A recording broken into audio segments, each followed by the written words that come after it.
봉독한 마태복음 12장에는 안식일에 대한 이야기가 많이 나옵니다. 예수님 당시 사람들이 안식일 계명에 대해서 많이 오해하고 있었기 때문이에요. 그래서 십계명에서 하나님께서 말씀하시기를 엿새 일하고 반드시 하루는 쉬어라, 안식일에는 아무 일도 하지 말아라, 이렇게 명령을 했는데, 이것은 사실은 하나님을 위한 것이 아니고 사람을 위한 것이었습니다. 우리들이 엿새 일하고 하루를 쉬어야 건강을 유지할 수 있기 때문에, 그렇기 때문에 안식일에는 아무 일도 하지 말고 쉬라고 했거든요. 우리 학생들도 6일 동안 열심히 공부한 다음에는 하루는 쉬어줘야 돼요. 그 교육학자들이 다 연구한 결과 하루도 쉬지 않고 계속 공부한 친구들하고 6일 공부하고 하루 쉰 친구하고 결과를 보니까요, 누가 공부를 더 잘했겠어요? 그렇죠? 그러니까 제가 얘기하죠. 계속 공부한 친구보다 6일 동안 열심히 공부하고 하루 쉰 친구가 훨씬 공부를 잘했다는 거예요. 반드시 6일 일하고 하루 쉬어라, 인간을 위해서 그렇게 명령하신 거예요. 그런데 당시 유대인들이나 심지어 오늘날 우리 성도들 가운데서도 주일을 지키는 것을 하나님을 위해서 지키는 것인 줄 알아요. 착각도 유분수지. 어느 목사님이 슈퍼마켓을 하는 나이가 지긋이 드신 어르신을 전도하려고 슈퍼마켓에 자주 가셨답니다. 그래서 뭐 물건도 사주고 그러니까 오늘날 주일에 그 슈퍼마켓 주인, 나이가 지긋이 드신 그 어르신이 교회 나오셨다는 거예요. 그래서 그 목사님이 참 기뻐가지고 환영을 막 하고 이제 그랬는데, 이 어르신이 말이죠, 한 달 정도 잘 나오시다가 갑자기 안 나오시더라는 거예요. 그래서 왜 안 나오시지 궁금해가지고 이제 찾아가서, 어르신 왜 교회 잘 나오시다가 안 나오십니까? 그랬더니요, 이 어르신 하는 말이, 내끼 이 사람아, 내가 4번 나가줬으면 됐지. 얼마나 더 바래? 그러더라는 거예요. 교회 나오는 거를 무슨 하나님을 위해서 나오는 줄 알아요? 목회자를 위해서 나옵니까? 근데 그렇게 생각하는 사람이 있어요. 주일에 쉬라는 것을 하나님을 위해서 쉬라는 줄 알고 착각한 사람이 있다니까요. 여러분, 그렇지 않습니다. 우리를 위해서 쉬라고 한 거예요.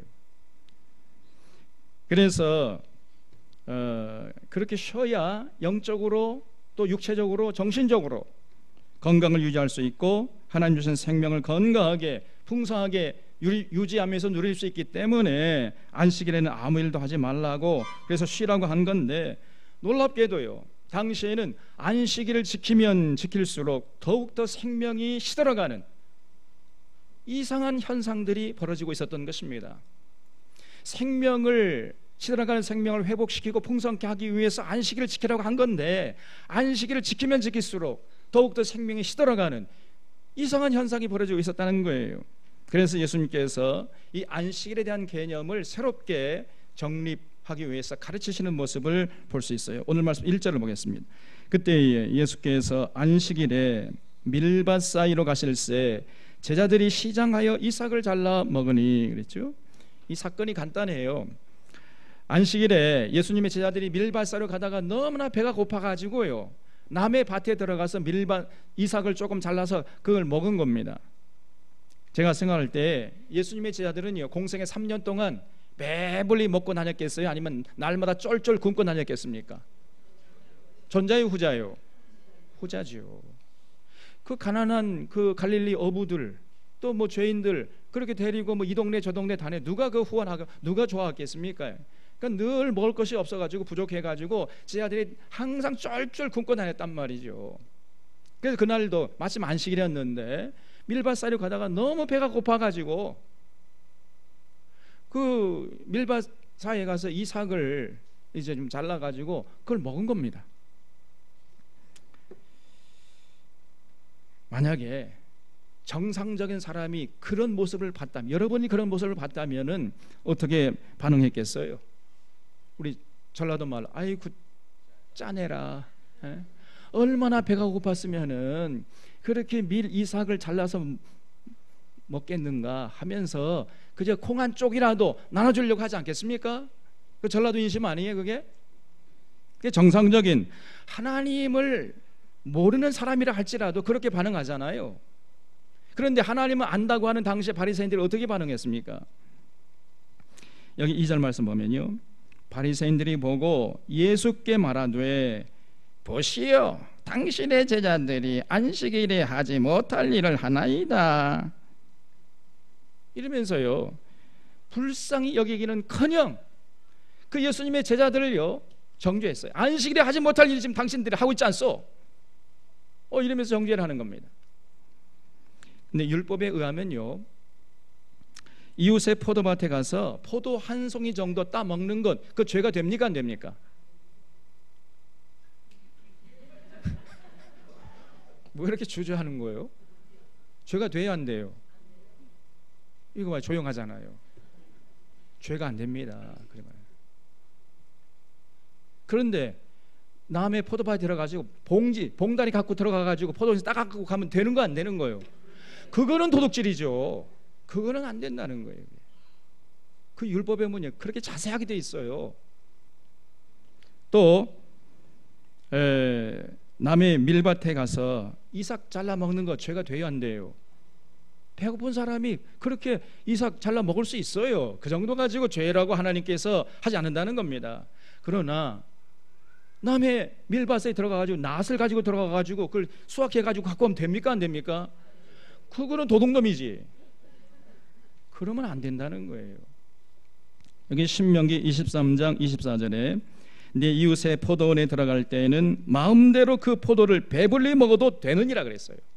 그러나 그릇에 담지는 말 것이라 그랬습니다. 그릇에 담아가면 그거는 도둑질이죠. 그래서는 안 되는 것입니다. 또 내 이웃의 곡식밭에 들어갈 때에는 내가 손으로 그 이삭을 따도 되느니라 그랬어요. 배고픈 사람은 이웃 집에 가서 조금 이삭 하나 정도 따 먹을 수 있다는 겁니다.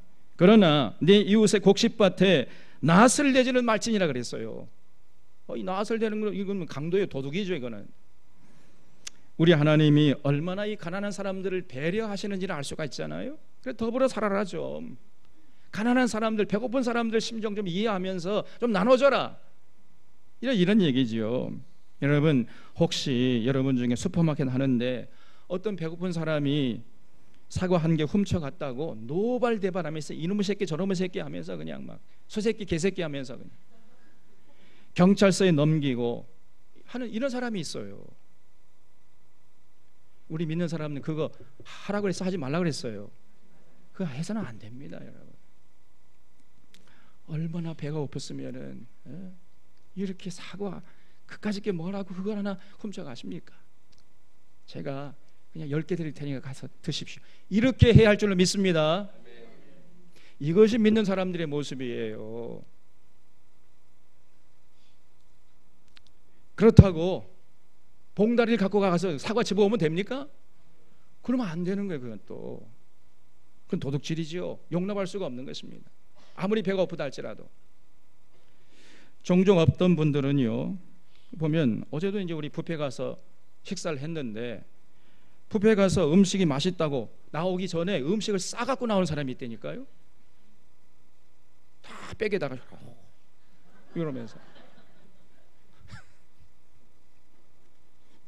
여러분 뷔페 가서 마음껏 먹는 것은 괜찮지만은 그렇다고 해가지고 보자기에 싸갖고 나오는 것은 그것은 도둑질입니다. 여러분 그건 해서는 안 되는 거예요. 몇 년 전에 동티모르에 선교하러 갔는데 같이 간 어느 순천의 그 유명한 목사님이었어요. 홍아무개 목사라고 유명한 목사였습니다. 그래서 그 목사님하고 이제 그 호텔에서 묵어가지고 그 묵은 호텔에서 아침을 먹고 나오려고 하는데 갑자기 그 목사님이요 토스트를 이만큼 갖다 놓고는 주섬주섬 싸가지고요 자기 백에 넣는 거예요. 그래서 제가 아니 목사님 지금 뭐 하고 계십니까? 이거 선교제 가서 가난한 아이들 나눠주려고 한다는 거예요. 그러면서 목사님도 빨리 저 웨이터가 보기 전에 빨리 집어넣으시오. 저보고 그래요. 야, 제가 그 목사님 다시 봤습니다. 그 다음부터는요, 그 목사님 제가 말 섞지 않았어요. 아니 여러분, 성경을 읽겠다고 초를 훔치면 됩니까? 안 됩니까?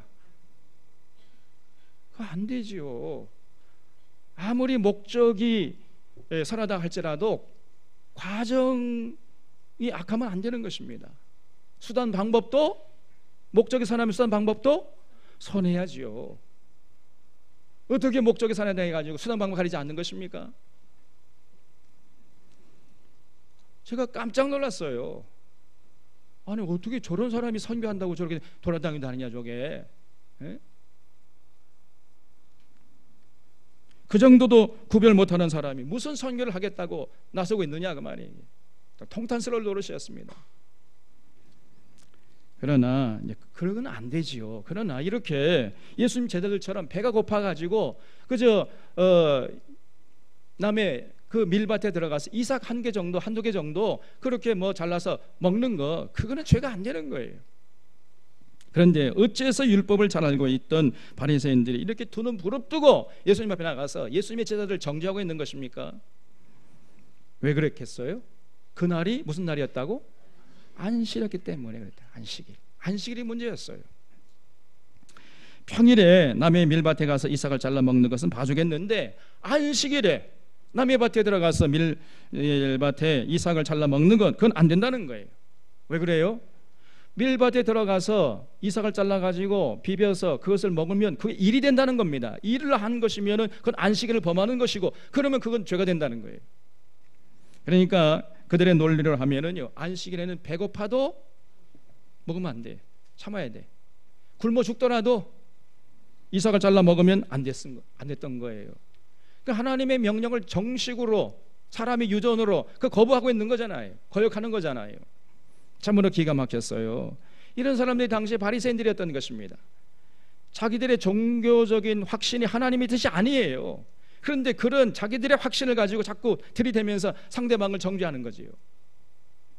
그래서 3절에서 예수님께서 대답하시기를, 예수께서 이르시되 다윗이 자기와 그 함께한 자들이 시장할 때에 한 일을 잃지 못했느냐. 그가 하나님의 전에 들어가서 제사장 외에는 자기나 그 함께한 자들이 먹어서는 안 되는 진설병을 먹지 아니했느냐 그랬어요.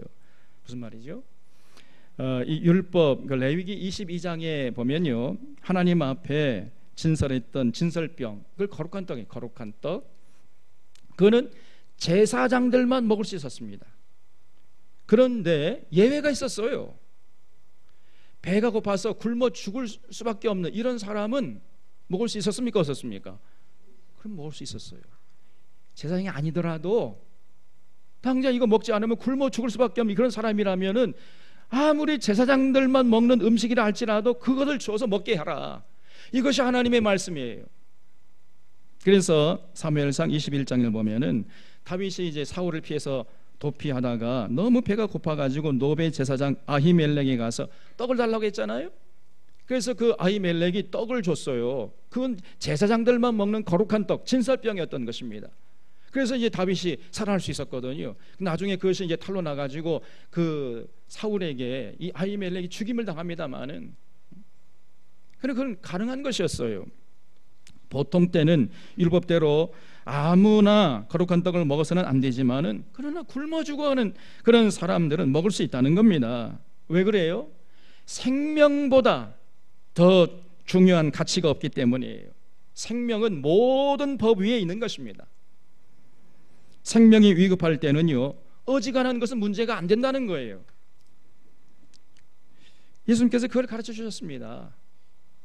그리고 결정적으로 중요한 건 5절 말씀에 또 안식일에 제사장들이 성전 안에서 안식을 범하여도 죄가 없음을 너희가 율법에서 읽지 못하였느냐. 내가 성전에 너희에게 이르노니 성전보다 더 큰 이가 여기 있느니라. 이런 제사장들, 그러면 안식일을 지키기 위해서라면 제사장들도 안식일에 아무 일도 하지 말아야지. 그러면 제사 드리는 것도 불법 아닙니까? 일을 하는 거잖아요 지금. 그러면 제사도 드려서는 안 되고, 설교에서도 안 되고, 기도에서도 안 되고, 찬양에서도 안 되고, 아무것도 할 수가 없는 거예요. 그러면 안식일에는. 근데 제사장들은 안식일에 설교도 하고 제사도 드리고 그러잖아요. 그건 죄가 됩니까 안 됩니까? 안 되지 않습니까? 그 예외 규정이 있다는 것입니다. 내가 너에게 이르노니 성전보다 더 큰 이가 여기 있느니라 그랬어요. 그래서 성전보다 더 큰 예수님이 문제를 삼지 않는데 너희들이 뭐라고 문제를 삼느냐 그 말이죠. 그러면서 7절에서 나는 자비를 원하고 제사를 원치 아니하노라 하신 뜻을 너희가 알았더라면 무죄한 자를 정죄하지 아니하였으리라. 인자는 안식일의 주인이니라 하시니라 그랬어요. 여러분, 우리가 믿는 예수님은요, 자비를 원하시고 제사를 원치 않으신다는 거예요. 제사보다 생명 살리는 것이 더 중요하다는 것입니다.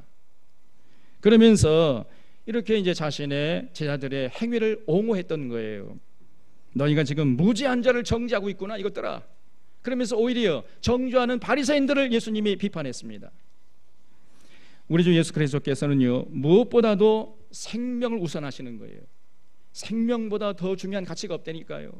이걸 항상 우리 사랑하는 샤론의 교원들이 잊지 마시기를 바랍니다. 여러분, 예배드리러 교회 오다가 만약에 교통사고 당한 사람을 보면 어떻게 해야 됩니까? 모른 채 하고 주일이니까 이건 예배가 중요하니까 예배 드리는 것이 하나님의 뜻입니까? 아니면 예배 좀 빠지더라도 교통사고 당한 사람을 돕는 게 하나님의 뜻입니까? 전자요, 후자요?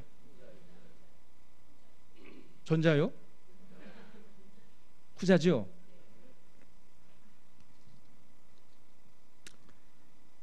이것을 잊지 말아야 돼요. 우리 주님의 말씀인즉슨 예배 드리는 것보다 그 교통사고 난 사람을 돕는 것이 더 우선이다, 그렇게 말씀하시는 겁니다.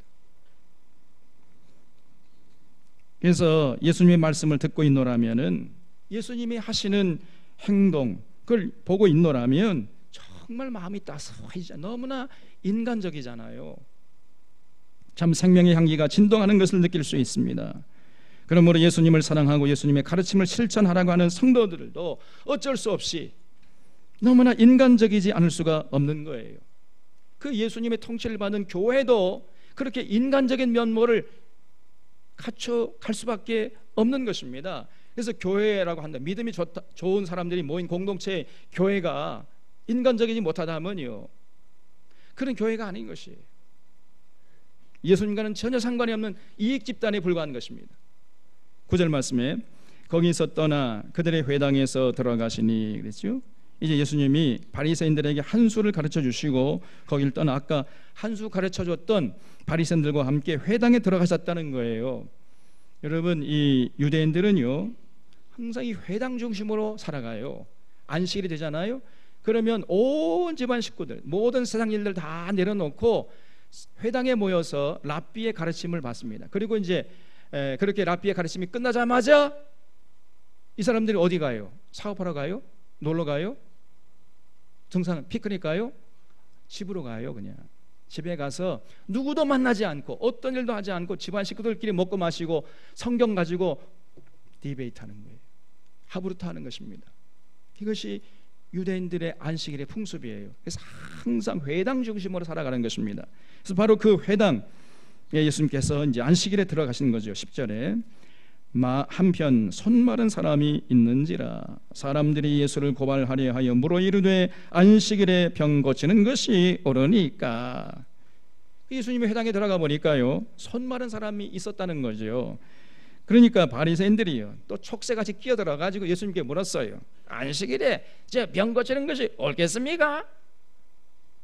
지금 이 사람들이 몰라서 묻는 것이겠어요? 여러분, 이 사람들 어떤 사람들입니까? 아이들이 안식일에 우물에 빠져서 죽어가도 건져줘요, 안 건져줘요? 안 건져주는 사람들이에요. 왜냐하면은 건져주면 그 일을 한 것이고, 그러면 안식일을 범한 것이고, 그러면 우리가 하나님께 이제 심판받는다, 이런 두려움에 떨었던 거예요. 그렇기 때문에 자기 자식이 안식일에 우물에 빠져 죽어가도 그냥 건져주지 않고 지켜만 보고 있는 사람들입니다.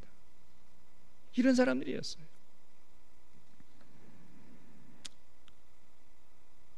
참 그런 사람들이 예수님께 나와서 안식일에 병 고치는 것이 옳습니까? 이렇게 물은 거지요. 그러니까 몰라서 묻는 게 아니었던 것이죠. 어떻게 하는지 예수님을 책잡으려고, 올가미에 가두려고 그렇게 물은 거예요. 여러분, 안식일에 병 고치는 것이 옳은 일이에요, 그런 일이에요? 이렇게 대답이 시원치 않습니까? 옳은 일이죠.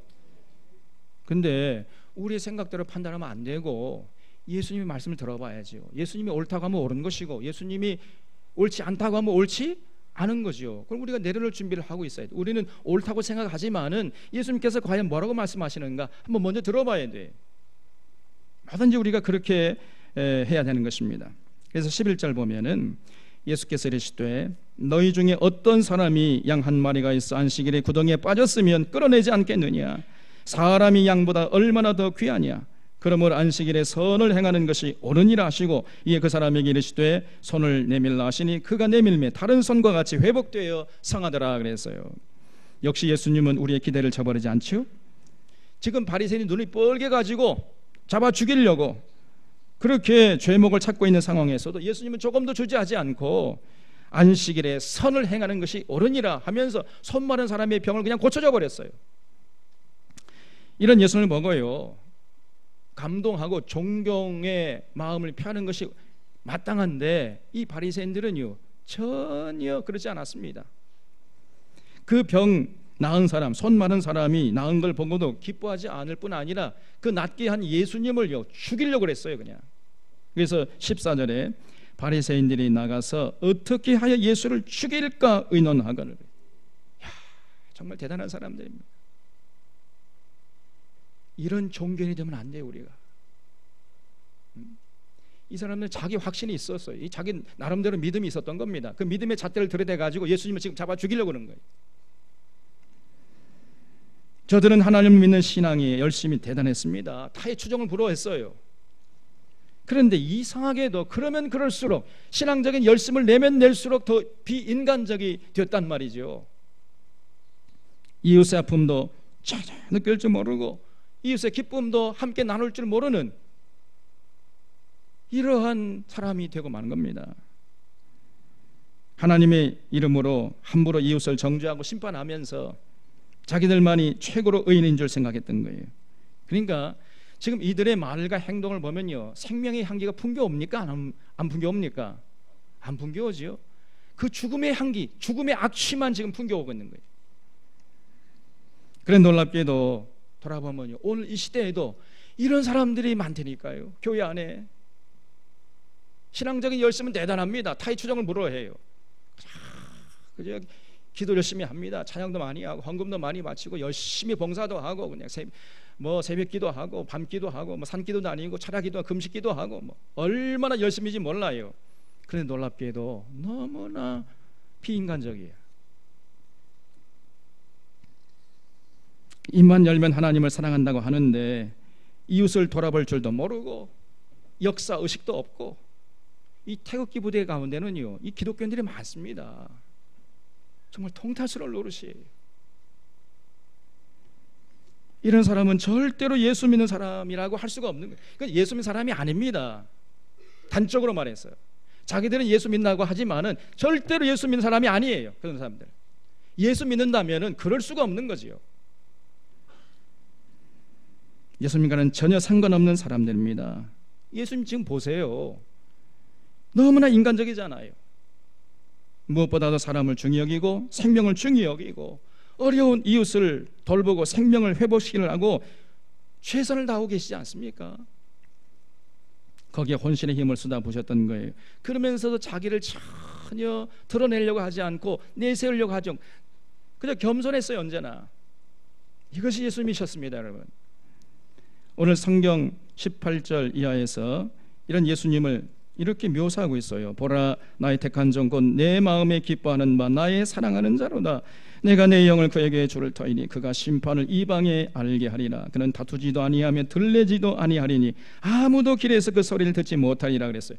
여기 들레지도 않는다는 말, 우리가 평소에 잘 쓰지 않는 말인데 이 뜻은요 큰 소리로 떠버리지 않는다는 거예요.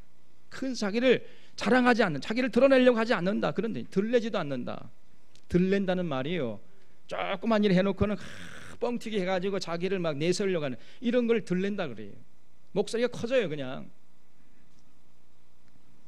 근데 예수님은 그렇지 않았습니다. 들리지 않았어요. 그래서 아무도 거리에 있는 사람들이 예수님의 말하는 소리를 듣지 못할 정도로 그렇게 예수님은 언제나 조용조용 하셨어요. 예수님은요 성령 충만해가지고 대단한 이적과 기적을 행했지만은 결코 교만하지 않고 목소리 높이지 않았어요. 자기를 드러내지 않았던 거지요. 얼마나 조용하신지 예수님의 목소리를 들으려면 귀를 쫑긋 세우지 않으면 들을 수가 없을 정도로 그렇게 조금 막 여러분 제 목에 들립니까 안 들립니까 제가 이렇게 말씀하셨다니까. 근데 보면요 우리 주변에 조금 업적을 남기잖아요. 그럼 일단 어깨에 힘이 들어가요. 목소리가 이제 커지는 겁니다. 야 이것들아 누가 야. 특별히 성령 받았다고 하는 사람들 보면요 얼마나 요란스러운지 몰라요. 아 뜨거 막 그러면서 뭐 자기가 뭐 성령 임했다고 가관입니다 정말로. 자꾸 목소리 톤이 높아지면서 자신을 드러내려고 그래요. 그러나 진짜 성령 받은 사람들은 그렇지 않습니다. 지혜와 총명의 신, 지식과 여호와를 경외하는 신, 몰약과 재능의 신이신 성령님은요 조용하시기 때문에 그래요. 원래 깊은 강물은 소리가 나지 않는 법입니다. 얕은 개울물은요 시끄러워요.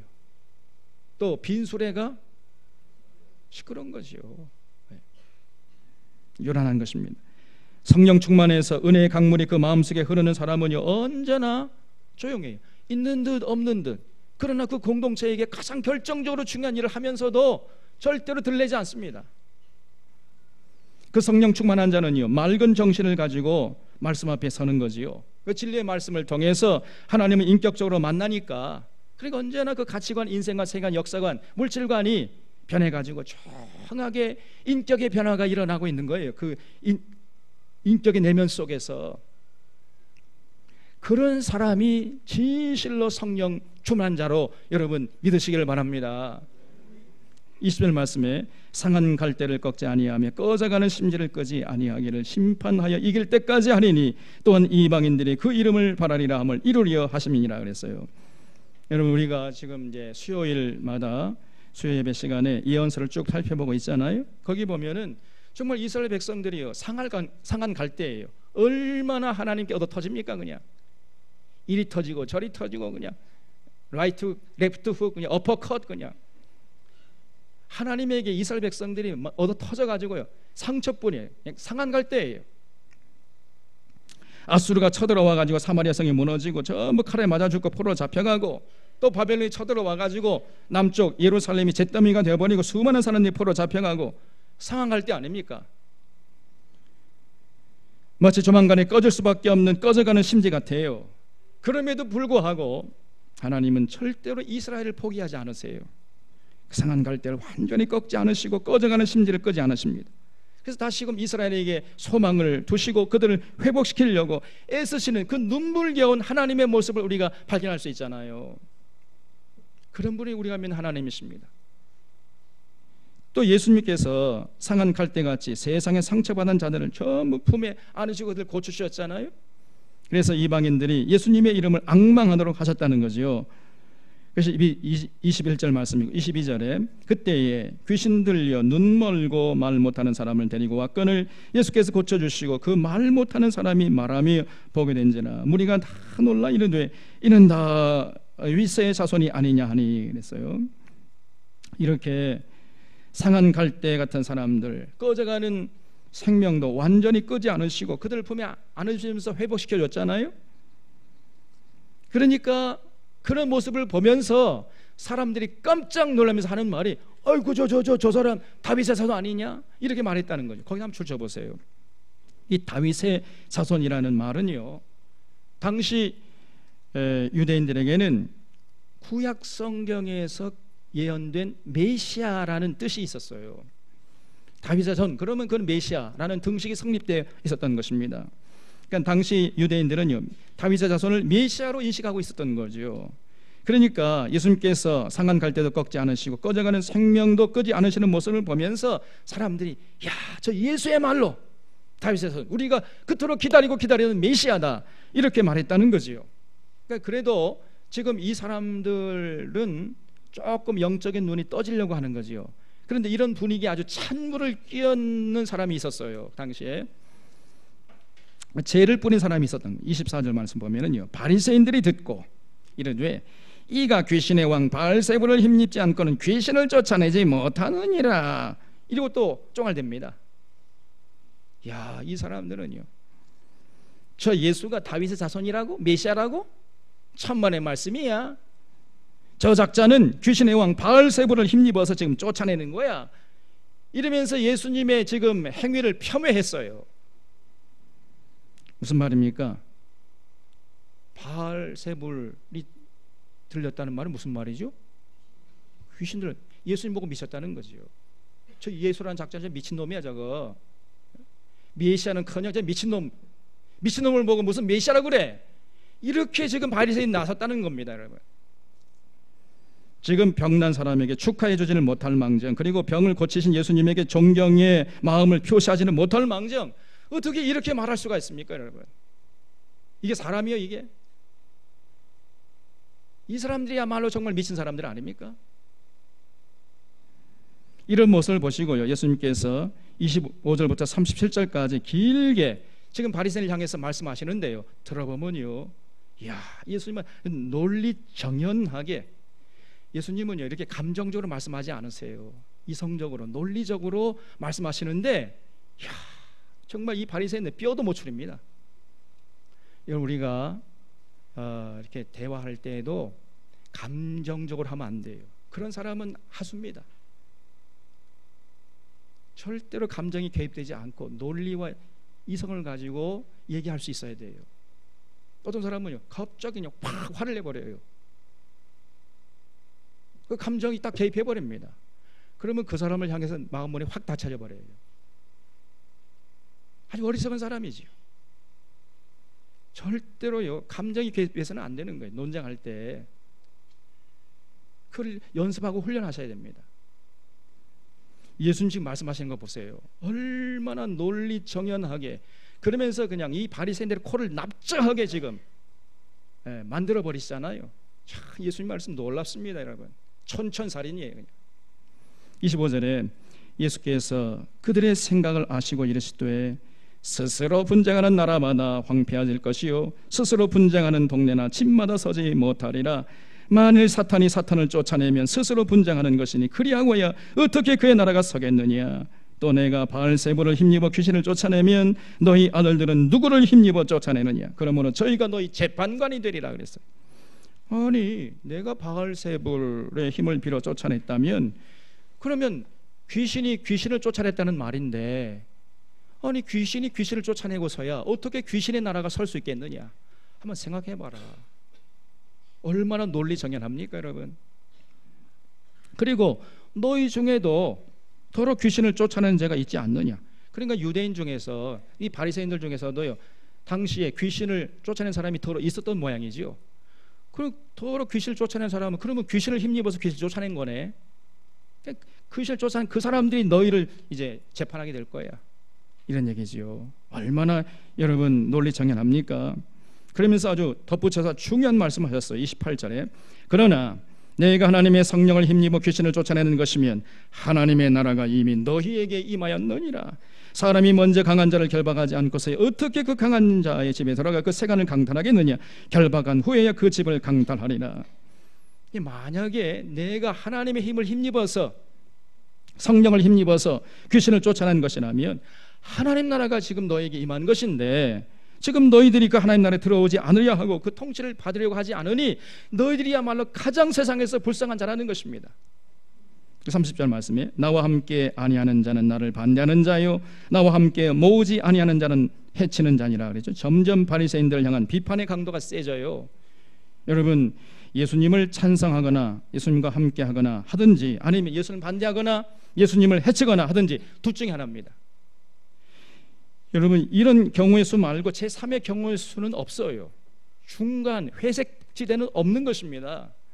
뭐 기억하셔야 돼요. 예수님을 찬성하기도 하고 반대하기도 하고 그럴 수가 있어요, 없어요? 없어요. 예수님과 함께 하기도 하고 예수님을 해치기도 하고 그럴 수 있습니까, 없습니까? 그럴 수 없습니다. 예수님을 찬성하든지 반대하든지 둘 중에 하나예요. 우리는 태도를 분명히 해야 합니다. 이쪽이냐 저쪽이냐. 지금 예수님을 보면서도 예수님 귀신 들렸다고 하는 바리새인들은요, 예수님을 해치는 자라는 것입니다. 자, 그런 자에게 예수님께서 31절에서 그러므로 내가 너에게 이르노니 사람에 대한 모든 죄와 모독은 사하심을 얻되 성령을 모독하는 것은 사하심을 얻지 못하겠고, 또 누구든지 말로 인자를 거역하며 사하심을 얻되 누구든지 말로 성령을 거역하면 이 세상 그 옳은 세상에서 사하심을 얻지 못하리라 그랬어요. 지금 바리새인들이 예수님께 대들었다가 뼈도 못 치르고 있죠. 지금 바리새인들 향해서 너희가 지금 성령을 모독하고 있다, 성령 모독죄를 범하고 있다는 거예요. 그리고요, 성령 모독죄, 성령 회방죄는 이거는 사할 길이 없다는 것입니다. 쉽게 말해서 결론적으로 바리새인 너희들은 지옥의 안방이 예약됐다는 얘기죠. 지금 무슨 얘기입니다. 33절에 나무도 좋고 열매도 좋다 하든지 나무도 좋지 않고 열매도 좋지 않다 하든지 하라. 그 열매로 나무를 아느니라 그랬어요. 예수님의 공생애를 보면요, 예수님의 행실이나 삶의 열매에 나쁜 것이라고는 하나도 없잖아요. 여러분, 귀신 들려서 말 못하고 벙어리 든 자를 고쳐주는 것 좋은 일이잖아요. 그 선한 일이잖아요. 또 손 많은 사람을 낫게 한 것도 좋은 일입니다. 예수님께 성령 충만하니까 이렇게 성령 열매가 충만했던 거예요. 그런데 바리새인들이 그 좋은 성령의 열매를 보면서도 예수님 향해서 전 나쁜 나무다 이렇게 말하는 것이니까 이 사람들이 제정신이 없다는 거지요. 얼마나 잘못된 것입니까? 지금 예수님께서 하시는 일이 하나님이 하시는 일이고 성령께서 하시는 일임을 충분히 알 수 있음에도 불구하고 인정하지 않는 거예요. 저거는 바알세불, 귀신의 왕이 들어가지고 귀신의 왕 바알세불 힘입어서 저런 짓을 하는 거야. 그러니까 이 사람들이 지금 성령 회방죄에 해당한다는 거죠. 그러면서 이 바리새인을 향해서 예수님이 이제 완전히 그냥 KO 펀치를 날려버립니다. 그냥 34절 말씀에 이 독사의 자식들아, 너희는 악하니 어떻게 선한 말을 할 수 있느냐. 이런 마음에 가득한 것을 입으로 말함이라. 선한 사람은 그 쌓은 선에서 선한 것을 내고 악한 사람은 그 쌓은 악에서 악한 것을 내느니라. 내가 너에게 이르노니 사람이 무슨 무익한 말을 하든지 심판날에 이에 대해 신문을 받으리니 네 말로 의롭다함을 받고 네 말로 정죄함을 받으리라 그랬어요. 야, 지금 예수님의 말씀이 뭐냐면요, 너희들이 지금 말하는 걸 보니까 너희들은 독사의 자식이 똑같아. 너희들은 독사의 자식들이야 이것들아. 지금 이렇게 말씀하시는 거죠. 여러분, 정말 중요한 얘기입니다. 우리 입에서 나오는 그 말이 우리의 인격이 우리의 삶이에요. 그게 납니다, 여러분. 그건 숨길 수가 없어요. 내가 일생 말한 것을 모아가지고 이 모자이크를 하면요, 그 모자이크 안에 내 영혼이 담겨 있는 거예요. 내 영혼의 모양과 색깔이 어떠한지, 내 인생의 삶이 어떠했는지 거기에 다 명확하게 드러나 있는 것입니다. 그래서 여러분이 스스로 내가 누구인지 알아보고 싶으면요, 내가 평소에 즐겨하는 말을 한번 곰곰이 이렇게 돌아보고 한번 적어보세요. 그 여러분 말하는 그 말이 여러분이에요. 그건 숨길 수가 없습니다.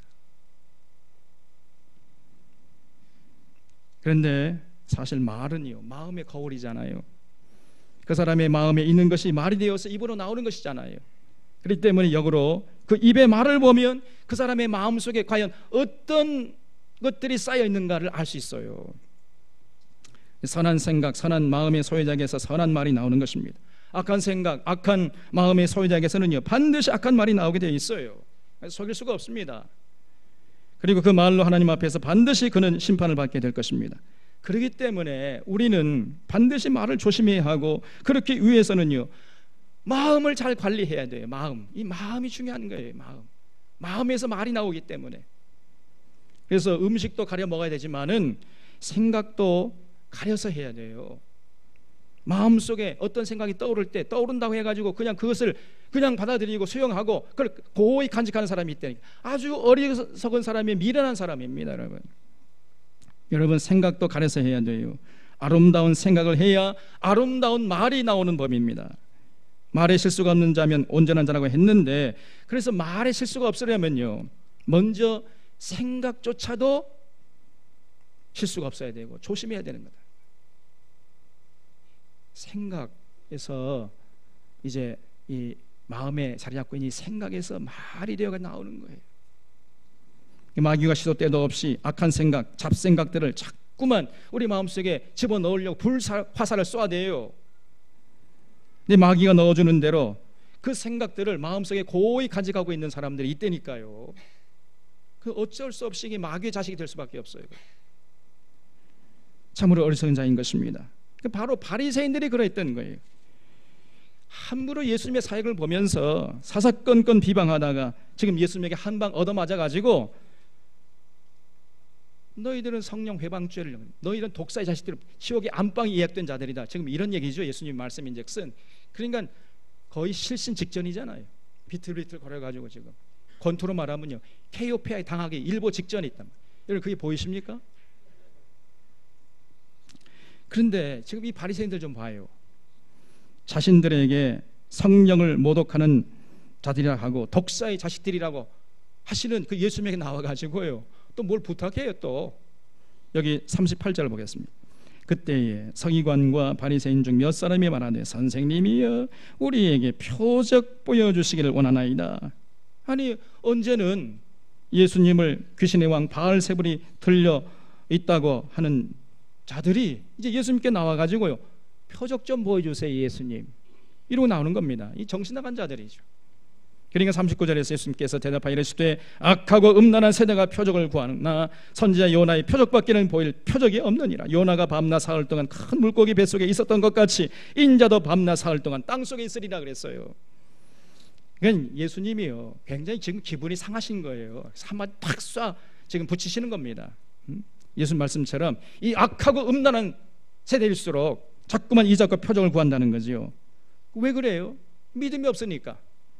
그리고 저들의 관심이 엉뚱한 데 가 있으니까 자꾸 이적과 표적을 구하는 거지요. 그런 사람들에게 이적과 표적을 자꾸 구하는 사람들에게 이적과 표적을 구하면 이 사람들이 믿겠습니까? 절대 안 믿어요.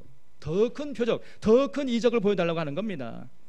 그래서 이적과 표적을 봐야 믿겠다고 하는 사람들은 절대로 믿지 못할 자들이에요. 예수님은 그런 자들에게 보일 것은 요나의 표적밖에 없다고 했습니다. 다시 말해서 그들에게 보여줄 것은요, 십자가의 도 외에 보여줄 것이 없다는 것이죠. 41절에 심판때에 니느웨 사람이 일어나 이 세대 사람을 정죄하리니 이는 그들이 요나의 전도를 듣고 회개하였음이거니와 요나보다 더 큰 이가 여기 있다 그랬어요. 우리가 요나서에 봤잖아요. 요나가 니느웨 성에 가가지고 전도했는데 아주 개떡같이 했죠. 사흘길을 하루만 다니면서 그냥 개떡같이 했는데 이 니느웨 사람들이 찰떡같이 알아듣고 전부 임금 이하 대소신료들 그냥 짐승들까지 전부 회개했잖아요. 그런데 지금 요나보다 더 큰 예수님이 여기 와 계시는데도 바리새인들은 전혀 회개하지 않았지 않습니까? 또 42절에 심판때에 남방 여왕이 일어나 이 세대 사람을 정죄하리니 이는 그가 솔로몬의 지혜로운 말을 들으려고 땅끝에서 왔거니와 솔로몬보다 더 큰 이가 여기 있느니라 그랬어요. 여기 남방 여왕은 스바 여왕을 말하지요. 그래서 이 스바라는 것은요 당시 땅끝이었습니다. 당시 땅끝이 어디냐면은 그 아라비아 반도 가장 끝에 있는 나라였어요. 그 먼 사막길을 뭐 나귀 타고 낙타 타고 이제 솔로몬의 지혜로운 말을 들으려고 왔던 거예요. 그런데 지금 너희들은 솔로몬보다 더 큰 이가, 근데 예수님이 지금 말씀하고 계시는데 지금 믿지 않느냐 이런 얘기죠. 그래서 심판 때에 남방 여왕이 일어나서 너희를 심판할 것이다 이렇게 말씀하신 것입니다. 여러분 우리가 신앙생활을 하려면요 이 정도 열심히 있어야 돼요. 스바 여왕처럼. 어떤 분들은요 소문난 음식점이 있다고 하면은 천리를 마다하지 않고 달려가요. 야 맛있는 집이 있대 그러면서요. 그러면서도 교회는 아이고 너무 멀어 그러면서 안 옵니다.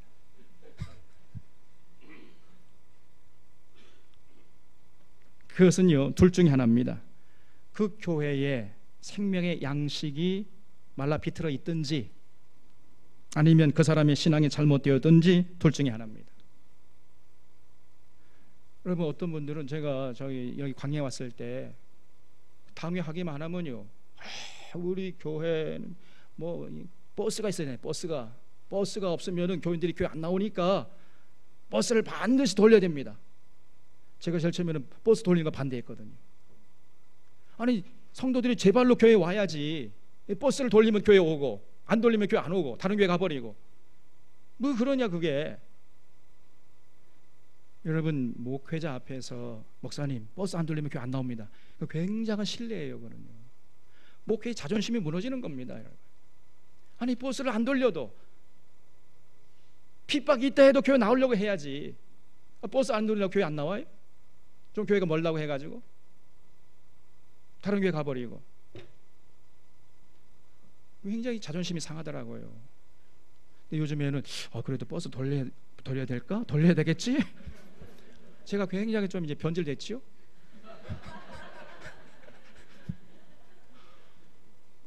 자꾸 좀 약해져요, 제가. 아이고, 우리 교회 나가고 싶지 않은 사람 다른 교회 가라고 하십시오, 그냥. 그래 좀 자신 있게 나가야 되는데. 아이고, 그럼 어떡할까 또? 자꾸 위축된다니까요. 근데 돌아보면요, 그래도 감사해요. 근데 우리 교회 나오시는 분들의 면면을 보면은요, 이 광양 지역에서 나오지만은 저기 순천에서도 오고요, 어디서도, 보성에서도 와요. 보성.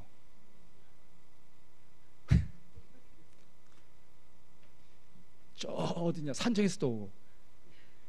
그건 전수하님입니다만. 진리를 찾아서 진리의 말씀을 듣겠다고 그래도 나오잖아요. 그게 참 감사한 거예요. 그러니까 아이고, 나도 더 열심히 성경을 연구해서 올바른 말씀을 전해야 되겠다. 그 자신을 돌아보게 되는 겁니다. 43절에 더러운 귀신이 사람에게서 나갔을 때 물 없는 곳으로 다니며 쉬기를 구하되 얻지 못하고 이르되 내가 나온 내 집으로 돌아가리라 하고 와보니 그 집이 비고 청소되고 수리되었거늘 이에 가서 저보다 더 악한 귀신 7을 데리고 들어가서 거기에 거하니 그 사람의 나중 형편이 전보다 더욱 심하게 되느니라. 이 악한 세대가 또한 이렇게 되리라 그랬어요. 이 귀신을 쫓아내는 것도 중요한 일이지만은요, 더 중요한 것은 다시는 들어가지 못하도록 하는 것입니다. 예수님께서 오셔서 수많은 사람들 그 영혼 속에 깃든 귀신을 쫓아냈죠. 그런데 나중에 예수님이 떠나고 나면요, 다시 귀신 또 들어와요.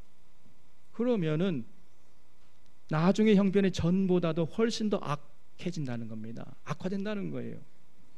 그래서 여러분, 어설프게 귀신 쫓아내고 진리에 굳게 서지 못하면은 귀신 쫓아내지 않는 것만 못하다는 거예요. 그게 귀신을 쫓아내는 것만 가지고는 안 된다는 것입니다. 중요한 것은 여러분, 하나님의 말씀을 제대로 가르쳐서 진리에 굳게 서게 하는 것, 여기까지 해야 돼요. 귀신 쫓아낼 뿐 아니라 그 빈 공간에 하나님의 진리의 말씀으로 채워 넣어주는 것, 여기까지 해야 되는 것입니다. 이게 정말 중요한 거예요. 예수님이 아무리 귀신 쫓아내고 그랬다 할지라도 그 바리새인데 와가지고 제가 귀신 들린 자야 막 이렇게 하니 예수님이 떠나면 어떻게 되겠어요? 비록 귀신이 나갔다 할지라도 저 사람들이 나중에 형편이 더 심하게 될 것이다. 예수님은 지금 그것을 걱정하고 계시는 것입니다. 46절에 예수께서 무리에게 말씀하실 때 그 어머니와 동생들이 예수께 말하려고 밖에 섰더니 한 사람이 예수께 여짜오되 보소서 당신의 어머니와 동생들이 당신께 말하려고 밖에 서 있나이다 하니 말하던 사람에게 대답하여 이르시되 누가 내 어머니며 내 동생들이냐 하시고 손을 내밀어 제자들을 가리켜 이르시되 나의 어머니와 나의 동생들을 보라. 누구든지 하늘에 계신 내 아버지의 뜻대로 하는 자가 내 형제요 자매요 어머니이니라 하시더라. 거기 줄 쳐보세요.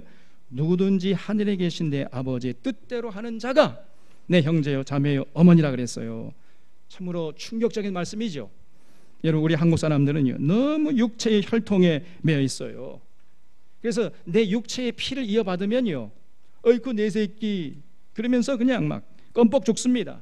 아무리 잘못해도요, 그게 다 용서가 되는 거예요. 그런데 내 피를 이어받지 않은 이웃에게는요, 피도 눈물도 없습니다. 이게 오늘 한국 사람들이 너무 혈통주의가 세요. 이 단일 민족이기 때문에 여러분, 이런 한계를 우리가 빨리 극복해야 돼요. 이게 천박한 모습인 것입니다. 지금 예수님의 말씀인즉슨 피는 물보다 진하지만은 신앙은 피보다 진하다는 거예요.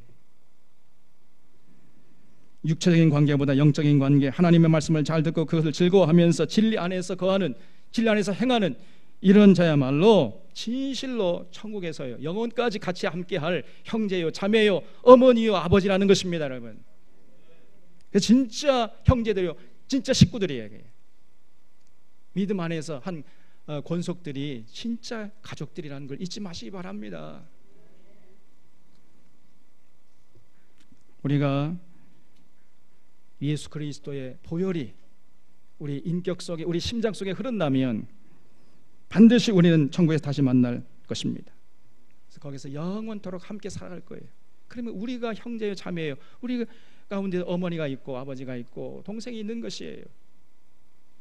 혈연보다 더 중요한 것은 하나님과의 인격적인 관계, 진리에 연합된 사람이 더 소중하고 귀하다는 것을 잊지 마시기를 바랍니다. 기도하겠습니다. 하나님 아버지 감사드립니다.